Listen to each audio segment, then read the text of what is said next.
Hey guys, it's Coach Ron with my weekly YouTube post. Again, I got all your emails and all your requests and demands on why there wasn't a post last week, and I apologize. I was on vacation, um, and I probably should have thrown that out there, but I appreciate you guys letting me know that my absence was noticed, and I appreciate the love and whatnot that was thrown my way. So.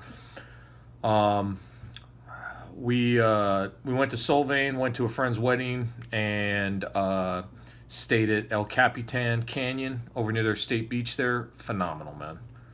By the way, highly recommend it if you're ever in the area. It wasn't real cheap, but very, very relaxing, for lack of a better word. So I only checked my phone probably about 87 times a day, as opposed to the obligatory 600 times. So I really didn't have a chance to post a video or anything like that. So that was it. So when I got back into town, I just kind of chilled. It was a good time to freaking chill with the family and stuff, and have a good time. And that's it, man. So when I got back, or even when I didn't get back, I was looking at some of the stuff and deciding what I was going to post on. Out of everything I'm getting, based off of all the different questions and requests and things, is I'm probably going to talk about sled drags. And the reason I want to talk about that is because you can use it for so many different things. It's very misunderstood and at times misused piece of equipment, and it can be tremendously beneficial to all sports and activities, as well as just being better at life and strengthening certain areas. Before I get into that, one thing I wanted to talk about was time management. I got in a few emails of people that when I made certain recommendations and stuff for them, they had certain responses, and we'll just call them excuses, for lack of a better word. Remember, I'm your coach, and I need to tell you what you need to hear, not always what you want to hear. So, and they told me they didn't have enough time for their half-hour workout or whatever it was. And all I can say about that, guys, is you guys are going to have priorities in your life, and/or you need to organize or manage your time in order to make sure that your priorities, as you go down the list, maybe like the top 5 or whatever it is, that working out's probably at the top of that, or close to it when it comes to your daily activities. And like, for example, I had somebody tell me they couldn't work out, and when we discussed some of the things that they do, because it's the latest rave, I brought up that freaking stupid game. I'm not even going to mention the name, okay? And if you unfollow me or don't like me or whatever, that's fine. But that little game where they chase around that little yellow dog and drop stuff off and pick stuff up. Well, when you run his apps on how long certain programs have been running, that program in a week has been running for hours. Okay? So if you want to go chase that little yellow dog, Pikachu or whatever freaking heck his name is around, cool. But then don't cry to me about how your workout program or your fitness level sucks, or it's not where you want it to be. Let me digress a little bit. I don't want to come across as being, frustrated with the whole situation. So that's all I got to say about that. Time management, priorities, and quit chasing the yellow dog or whatever it is. Okay? That'll be pretty much all I say about it this week. Next week, that might be a different story, but I'd rather get into the meat potatoes of the sled drag. Sled drag, for lack of a better word, I would classify it as a general purpose piece of equipment. You can use it from everything from cardiovascular training to muscular development, and everything in between. So some of the things that I would preface: don't ever run with the sled. Okay, it'll mess up, without getting into all the science and stuff behind it, it'll mess up your mechanics for your regular running or your regular sporting activity. And my program that I use, I don't ever run anybody. I don't even care if I'm working with an athlete that runs, sprints, a field sport athlete. They'll get their running when they practice their sport with their real coach, because I'm like a fake coach. So when the fake coach throws down sled drags, and then the real coach gets to see the manifestation or how that's transformed out onto the field. And I'll kind of go over how that occurs and how I can make sure that what I'm doing is helping that athlete in that sport or not, and then whatever isn't working, we just kind of get rid of. But don't ever run with the sled, and there's a variety of different ways to drag sled. You drag sled forwards, backwards, sideways, bent over. You could add any sort of external loads to you, ankle weights, hand weights, kettlebells, barbell load on the back and the front, vest, you name it, hat, whatever, man. Just keep it different, okay? Because I'm a conjugate guy, okay? And I don't want any accommodation. Okay, and depending on whether you go wide stance, narrow stance, whatever it is will really kind of depend on what muscle groups are really kind of hammered and what kind of are along for the ride. But if we're dragging sled for the lower body, and you can do sled work for the upper body as well, if we're dragging sled for the lower body, it's primarily going to work glutes, hamstrings, low back. Okay, give or take. I mean, you can work calves and stuff, but primarily what we're concentrating on are those big movements, that we're going to use in our sport or in powerlifting or weightlifting. So what would I recommend when we kind of just talk about how we do it? It's going to be a power walk if we're talking about forward.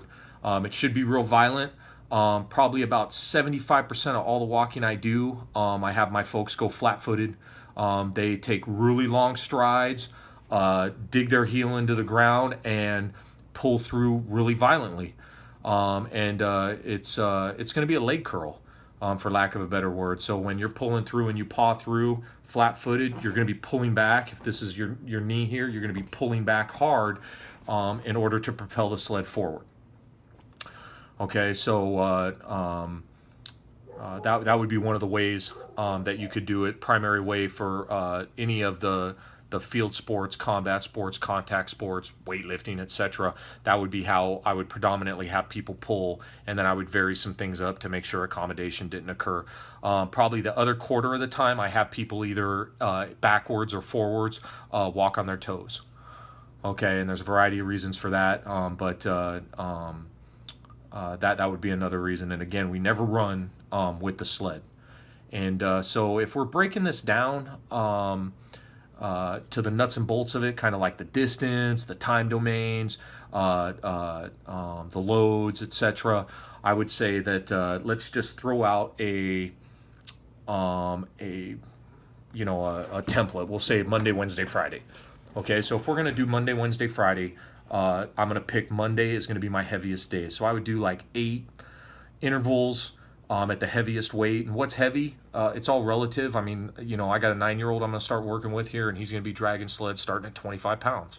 And then you could have an elite level friggin' NFL player or whatever pulling 300. Okay, but the main thing is you don't want to be staggering around like you're friggin' drunk. Okay, your first step should be violent, and you should finish strong, and your second last step should be just as violent, as efficient, even though you're fatigued, as that last step. And we want to decrease deceleration in any of the running sports or field sports or power, those sports that generate a lot of power. So we'll say, for example, like pretty much every athlete I work with, I mark out 60 yards. This is all Louis Simmons stuff, so it's not like I'm making anything up. I just freaking copy it, and it's worked great.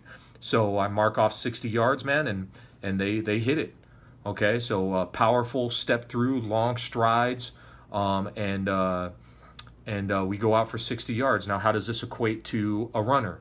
I'll monitor the running times on the sled drag and see what's working. And their real coach, again, the real coach, that person I will be in contact with in order to see what's working and how it's working, and whether it's they're meeting the times that need to be met.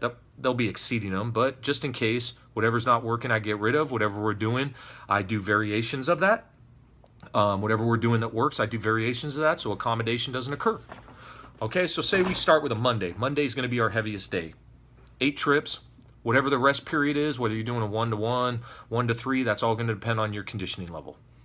Okay, bottom line. So you should be fully recovered. So hopefully it's something fast, but if you got to rest 3 times as much, 4 times as much, you should be almost 100% recovered. Now, if you're pulling really, really heavy, okay, and again, you're not waddling around like a drunk dude or anything, that day, the intent's going to be muscular development. You're going to feel it. Okay, and that'd be that. You can do that with any sort of other work that you're doing that day, but preferably for a lower body. So if we fast forward, say we do a Wednesday. Wednesday, we may take like 30% of that previous load from Monday off, and we're gonna up the distance and up the overall volume. So we might do 10 to 12 intervals. Okay, maybe same distance, whatever it may be. Maybe add something, maybe keep it the same, depending on what's going on. Maybe even vary the body position, but we'll do 10 to 12 intervals. You know, again, get fully recovered. We've taken about 30% of the load off. Now that's going to be based off of the decrease in the load and the increase in the distance. That's going to equate to more of a strength endurance component. So now we've gone from muscular development or strength development to muscular endurance or strength endurance. Okay, so you kind of see they're all strengths, but they're just different types. Okay, and then say we fast forward to Monday or Friday. Friday would be something along the lines of a warm-up and or restorative type deal. So whatever it is that you're doing for that day, it should complement your lower body.